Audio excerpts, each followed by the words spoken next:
Ewan McGregor, a man known for his rugged charm and a healthy dose of Scottish bluntness, didn't hold back when the topic of Meghan Markle's new lifestyle brand, American Riviera Orchard, surfaced during a recent episode of The Graham Norton Show.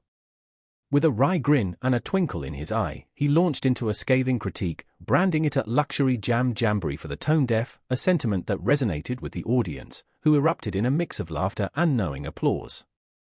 The atmosphere crackled with the kind of delicious, unfiltered celebrity takedown that makes Norton's show a must-watch. But it wasn't just the humor, it was the underlying current of genuine exasperation, a sense that even the most seasoned Hollywood players were starting to tire of the Markle narrative, a narrative increasingly perceived as detached from reality and dripping with a self-serving brand of performative authenticity. Let's be brutally honest, shall we? This isn't about jam. It's about optics, about crafting a narrative of bucolic, aspirational living while simultaneously lecturing the world on its many failings. The American Riviera Orchard feels less like a genuine passion project and more like a carefully orchestrated brand extension, a calculated move to capitalize on the lingering cachet of royal association while distancing herself from the very institution that granted her that cachet.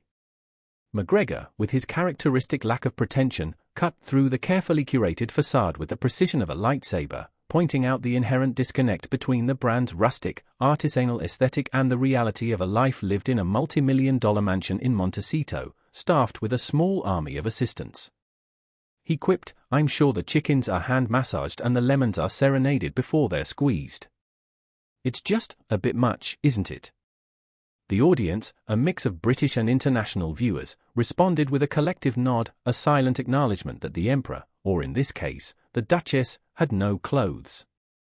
And then there's the timing. Launching a luxury lifestyle brand in the midst of a cost-of-living crisis, when millions are struggling to put food on the table, feels spectacularly ill-advised. It's a tone-deaf move that reeks of privilege, a stark reminder of the chasm that separates the ultra-wealthy from the rest of us. McGregor, ever the everyman, touched on this point with a subtle but pointed observation.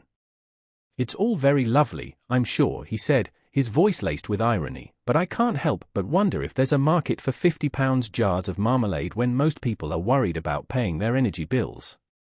The implication was clear: the American Riviera Orchard is a product designed for the elite, a curated experience for those who can afford to indulge in the fantasy of a simpler life without actually having to live it.